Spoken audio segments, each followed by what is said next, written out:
نحمده ونصلي على رسوله الكريم اما بعد فاعوذ بالله من الشيطان الرجيم بسم الله الرحمن الرحيم قال الله تبارك وتعالى في القرآن المجيد وفي القرآن الحميد الف لام میم ذلك الكتاب لا ریب فیہ ھدی للمتقین صدق اللہ العظیم۔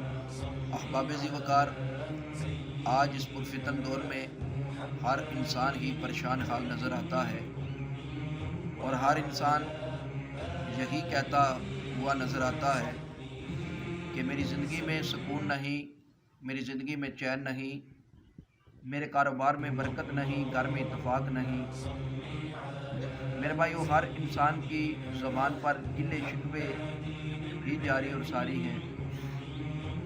آج میں اس ویڈیو کے ذریعے یہ پیغام دینا چاہتا ہوں کہ جن کے گھر برکت نہیں، اتفاق نہیں، زندگی میں سکون نہیں، میں ان سے یہ سوال کرتا ہوں کہ یہ شکایت کرنے والے کہ میری زندگی میں سکون نہیں، میری زندگی میں برکت نہیں، گھر میں اتفاق اور اتحاد نہیں، میرا ان سے یہ سوال ہے کہ کیا تم نے دین اسلام کو اپنایا ہے؟ کیا تم اپنے گھر میں قرآن مجید کھولتے ہو، قرآن مجید کی تلاوت کرتے ہو، قرآن کی زیارت کرتے ہو؟ کیا تم نے اپنی زندگی انگریز کی طرح گزار رہے ہو یا قرآن و حدیث کے مطابق گزار رہے ہو؟ میرے بھائیو، آج افسوس سے یہ بات کر رہا ہوں کہ ہر مسلمان کے گھر میں ٹی وی تو ہے، کیبل تو لگی ہوئی ہے، لیکن گھروں میں قرآن مجید تو ہے لیکن قرآن مجید کو کھولتے نہیں، قرآن مجید کو پڑھتے نہیں، قرآن مجید فرقان حمید کی زیارت نہیں کرتے، اس کی تعلیمات کو نہیں پڑھتے، اس پر عمل نہیں کرتے۔ آج ہمارا کیا حال ہے؟ ایک سرکار مدینہ علیہ السلام کا فرمان علی شان، سرکار مدینہ علیہ السلام نے فرمایا کہ جس گھر میں قرآن پڑھا جاتا ہے اس گھر میں اللہ کے فرشتوں کا نزول ہوتا ہے، اس گھر میں برکت ہوتی ہے، اس گھر میں اتفاق کی دولت ہوتی ہے، اس گھر میں چین اور سکون ہوتا ہے۔ آؤ میرے بھائیوں، میں پیغام دیتا ہوں، قرآن مجید کی تعلیمات پر عمل کرو، قرآن مجید کو پڑھو، قرآن مجید نے جو ہمیں درس دیا ہے اس طرح اپنی زندگی بسر کرو۔ آج ایک انسان تو یہ چاہتا ہے کہ میری زندگی اچھی بن جائے، میرا وقار بن جائے، میری عزت بن جائے، میری شان بن جائے۔ ارے اگر تم دنیا اور آخرت میں کامیاب ہونا چاہتے ہو تو پھر زندگی قرآن کے مطابق گزارنا ہوگی۔ جب تو قرآن مجید کی طرح زندگی گزارو گے، اللہ رب العالمین کرم نوازی فرما دے گا، اللہ رب العالمین دونوں جہانوں میں کامیابی عطا فرما دے گا۔ میرے بھائیو، ایک واقعہ ایک آپ کے سماعتوں پہ نظر کرتا ہوں کہ ایک مولوی صاحب وہ ایک ایسے علاقے میں چلے گئے جہاں نام کے مسلمان تھے، وہاں کا ایک آدمی فوت ہو گیا۔ جب آدمی فوت ہوا، مولوی صاحب نے تدفین کی، غسل دیا، تدفین کی، نماز جنازہ پڑھایا۔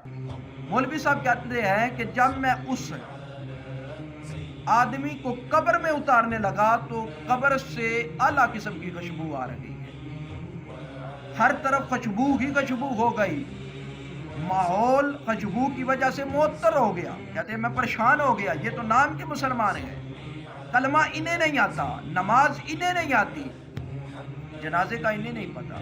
کہتے ہیں تدفین کی، تدفین کرنے کے بعد میں ان کے گھر چلا گیا، اس کی بیوی رونا شروع کر دیا، میرے چھوٹے چھوٹے بچے ہیں، یتیم ہو گیا، میں کھاؤں گی کہاں سے، پیوں گی کہاں سے؟ مولوی صاحب نے کہا صبر کرو، اللہ رب العالمین کرم نوازی فرمائے گا۔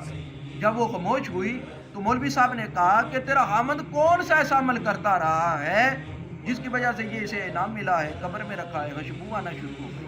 لوگوں کو قبر میں رکھے بندے بہت ہو جائیں تو ان کی شکل بگڑ جاتی ہے، بدبو آنا شروع ہو جاتی ہے، لیکن اس سے خوشبو آ رہی ہے، وجہ کیا ہے؟